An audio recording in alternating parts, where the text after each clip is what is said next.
Please help me welcome to the stage, Dawn Holly Johnson.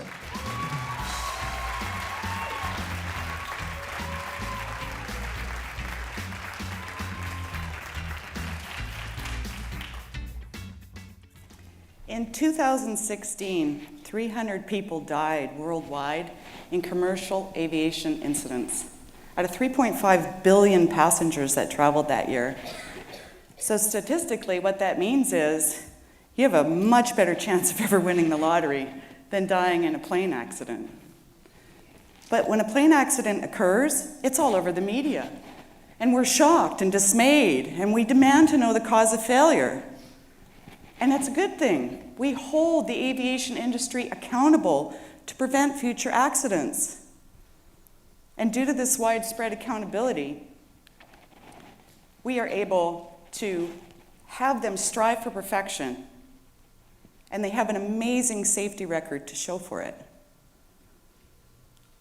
As a former aerospace process engineer, I find it odd when I'm in the airport and people complain about their flight being delayed.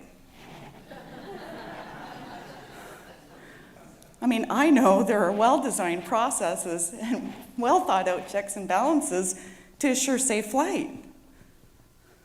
There's a darn good reason that flight's delayed, and I'm really thankful they're changing that part out. And I'm really thankful we're grounded until the weather clears.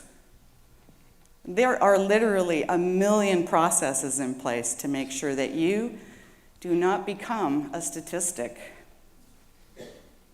Now let's turn our attention to healthcare. In the year 2016, medical error became the third leading cause of death in the United States. This represents over 250,000 preventable deaths, and it's an under-recognized cause of death, which means these numbers are low. The loss of life due to medical error is equivalent to 3 commercial jetliners crashing with all lives lost every single day. If you woke up to that on the news, how well would you tolerate it? Yet we rarely hear about medical error on the news. And perhaps it's time we hold the healthcare industry accountable like we do the aviation industry. So why is there such a difference in performance between these two industries?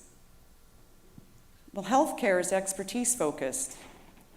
The aviation industry is customer-focused and process-driven with an engineering mindset. And process engineering is at the core of this practice. Process engineering, by definition, is the designing of business processes to create dramatic improvement in productivity and quality, and it's all while focusing on delivering better value to the customer. Expertise-driven is just that.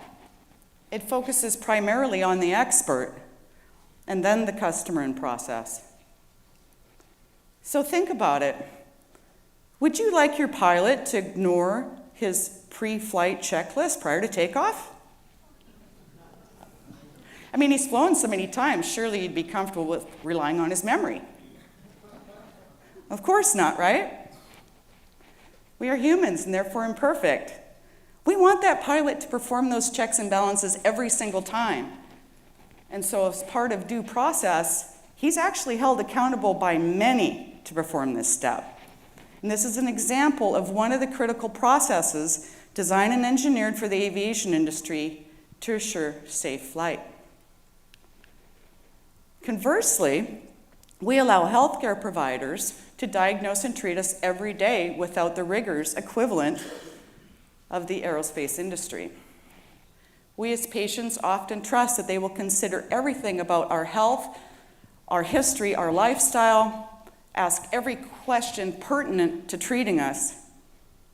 And after diagnosis, there are typically limited checks and balances in place to validate a healthcare provider's decisions. As patients, we are also guilty for not holding healthcare providers to account. For instance, I often hear about people getting second opinions, but yet how many really do that? We actually assume the healthcare provider's expertise is enough. So why isn't the pilot's expertise enough? Humans make mistakes. Preventing them is key. It takes well-engineered processes with focus on the customer to prevent failure. In healthcare, everything revolves around healthcare professionals' expertise and routine. It's how it's been designed, and it is far from being patient-focused and process-driven. And here's an example of the impact. Bob is due for his annual physical, so he calls to make an appointment with his doctor, and he's told he can't get an appointment for 3 weeks. And on the day of the examination, the doctor asks him a few questions and writes up a routine blood draw and sends Bob on his way. Bob gets his blood drawn, and a week later he gets a call from the doctor. He's being sent to a urologist because Bob has stage 1 prostate cancer. It takes 3 weeks to get into the urologist. We caught it early, Bob. We've got a couple options. We can treat it with radiation, or we can remove your prostate. So Bob chooses the latter. 3 months after diagnosis, it's the day for surgery. And it's a success. And Bob's elated. I mean, the cancer's gone. And that evening, he has an amazing visit with both his daughters. He's going to be released the next day. The next morning, Bob's daughter gets a call. Your father suffered a massive stroke overnight, and we're afraid we didn't catch it until this morning. As Bob's daughters arrive at the hospital, the neurologist is waiting, and he's performed a simple ultrasound on Bob's carotid arteries, and he's found a blockage. And all it took was a little blood clot from that surgery to block that major artery that fed Bob's brain. Bob is almost entirely paralyzed on the left-hand side, and the neurologist is furious. I could have prevented this, he says, and he storms out of the hospital room. The urologist shows up a little bit later, and one of Bob's daughters says, "Isn't it standard care to check a 66-year-old man's arteries prior to elective surgery? Don't you know his mother died from multiple strokes?" He dropped his head. He didn't know. And he was very truly sorry. And Bob lived for 5 years, having trouble speaking, eating, and walking. His left neglect had him see half the world. He lost complete sense of time and his witty sense of humor. And his young granddaughters felt uncomfortable around him because he just wasn't grandpa anymore. Bob died in 2006. His daughters miss him every day. I miss him every day. I'm one of Bob's daughters.